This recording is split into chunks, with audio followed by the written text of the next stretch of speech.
ಆಕಾಶವಾಣಿ 90 ವರ್ಷ ಹೌದು ಆಗಿದೆ. ಹೌದು. ಇಷ್ಟು ಬೇಗ ಇಷ್ಟು ವರ್ಷಗಳಾಗೋಯ್ತಾ ಅಂತ ಅನಿಸ್ಬಿಡುತ್ತೆ ನೋಡಿದಾಗ.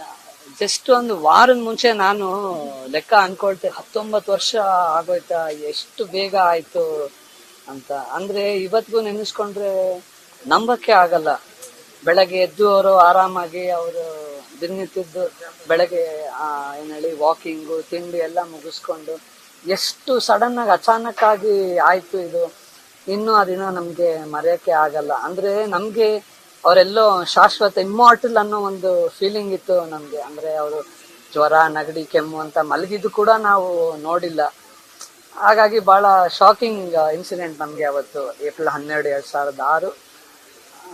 ಬಟ್ ಎಲ್ರು ಇದುವರೆಗೂ ಅವರು ಇಲ್ಲ ಅಂತ ನಾವ್ ಯಾರು ಅನ್ಕೊಂಡಿಲ್ಲ. ಅಂದ್ರೆ ಪ್ರತಿಯೊಬ್ರು ಯಾರು ಅವ್ರನ್ನ ಪ್ರೀತಿ ಮಾಡೋರು ಯಾವತ್ತು ಹಾಗೆ ಅನ್ಕೊಂಡಿದ್ದಾರೆ.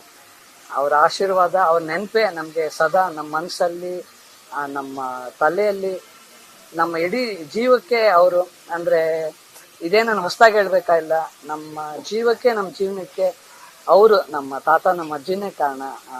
ಇಲ್ಲ ಅಂದ್ರೆ ಪ್ರತಿಯೊಬ್ರು ಯಾರು ಅವ್ರನ್ನ ಪ್ರೀತಿ ಮಾಡೋರು ಯಾವತ್ತು ಹಾಗೆ ಅನ್ಕೊಂಡಿದ್ದಾರೆ. ಅವ್ರ ಆಶೀರ್ವಾದ, ಅವ್ರ ನೆನಪೇ ನಮ್ಗೆ ಸದಾ ನಮ್ಮ ಮನಸ್ಸಲ್ಲಿ, ನಮ್ಮ ತಲೆಯಲ್ಲಿ, ನಮ್ಮ ಇಡೀ ಜೀವಕ್ಕೆ ಅವರು.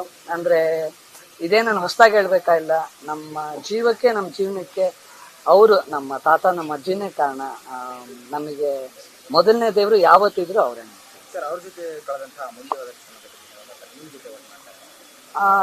ತುಂಬಾ ಸರ್. ನಾನು ನಮ್ಮ ಅಕ್ಕನೂ ನಾನು ಇಬ್ರು ಅವ್ರಿರೋವರೆಗೂ ದಿನ ಅವ್ರ ಜೊತೆಗೆ ಮಲಗ್ತಾ ಇದ್ವಿ ನಾವು. ಅಂದ್ರೆ ಇದು ಎಕ್ಸಾಜರೇಷನ್ ಅನ್ನಿಸ್ಬೋದು, ಬಟ್ ನಮ್ಮ ತಾಯಿ ತಂದೆಗಿಂತ ಜಾಸ್ತಿ ಕಾಲ ನಮ್ಮ ತಾತಜ್ಜಿ ಜೊತೆನೆ ನಾವು ಕಳೆದಿದ್ದು.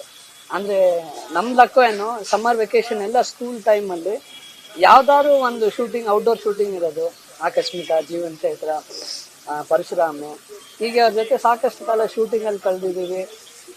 ಆಮೇಲೆ ಅವ್ರೇನು ರಸಮಂಜರಿ ಕಾರ್ಯಕ್ರಮಗಳು ಮಾಡ್ತಿದ್ರಲ್ಲ ಬೇರೆ ಬೇರೆ ಊರುಗಳಲ್ಲಿ, ಥ್ಯಾಂಕ್ಫುಲಿ ಅದರಿಂದ ನಾವು ಒಂದಷ್ಟು ಕರ್ನಾಟಕ ನೋಡೋ ಒಂದು ಅವಕಾಶ ನಮ್ಗೆ ಆಯ್ತು ಅವ್ರ ಜೊತೆ. ಆಮೇಲೆ ಅವ್ರ ಸ್ಟೇಜ್ ಮೇಲೆ ಹೋಗಿ ಹಾಡ್ತಾ ಇದ್ದಿದ್ದು, ಆ ಜನ, ಆ ಪ್ರೀತಿ, ಅವೆಲ್ಲ ಅವ್ರ ಜೊತೆ. ಅಂದ್ರೆ ಅವ್ರ ಕಾಲ ಕಳೆದಾಗ ಅವ್ರ ಜೊತೆ ಬಹಳ ನಮ್ಗೂನು ಒಂದು ಜನನ ನೋಡೋ ಅಂತ, ಒಂದು ಅವ್ರನ್ನ ಭೇಟಿ ಮಾಡುವಂತ ಅವಕಾಶಗಳು ನಮ್ಗಾಯ್ತು. ಇವತ್ತು ಏನೇ ನಮ್ಮನ್ನ ಜನ ಗುರುತಿಸ್ತಾ ಇದ್ರು, ನಮಗೆ ಪ್ರೀತಿ ಕೊಡ್ತಾ ಇದ್ರು, ಎಲ್ಲದಕ್ಕೂ ಅವರೇ ಕಾರಣ. ಸರ್, ಇಂಡಿಯಾ ಬಣ್ಣದ ಮ್ಯಾಗ ರಿಲೀಸ್ ಆಗಿದೆ, ಹೇಗೆ ರನ್ ಆಗ್ತಿದೆ, ಹೇಗೆ ರೆಸ್ಪಾನ್ಸ್ ಹೇಗೆ ಬರ್ತಿದೆ ಮೇಡಮ್? ನೀವು ಬಿಗ್ ಸ್ಕ್ರೀನ್ ನೋಡ್ಕೊಂಡಾಗ ಹೇಗೆ ಅನ್ನಿಸ್ತು?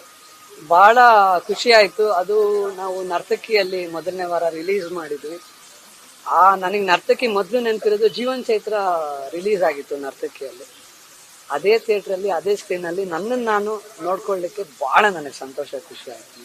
ಒಳ್ಳೆ ರೆಸ್ಪಾನ್ಸ್ ಬಂದಿದೆ. ಅಂದ್ರೆ ಕತೆಗೆ, ಬ್ಯಾಕ್ಗ್ರೌಂಡ್ ಮ್ಯೂಸಿಕ್ಗೆ, ಡೈರೆಕ್ಷನ್ಗೆ, ಫೋಟೋಗ್ರಫಿಗೆ, ಎಲ್ಲ ಆರ್ಟಿಸ್ಟ್ಗಳ ಪರ್ಫಾರ್ಮೆನ್ಸ್ನು ಜನ ಬಹಳ ಅಪ್ರಿಷಿಯೇಟ್ ಮಾಡಿದ್ದಾರೆ.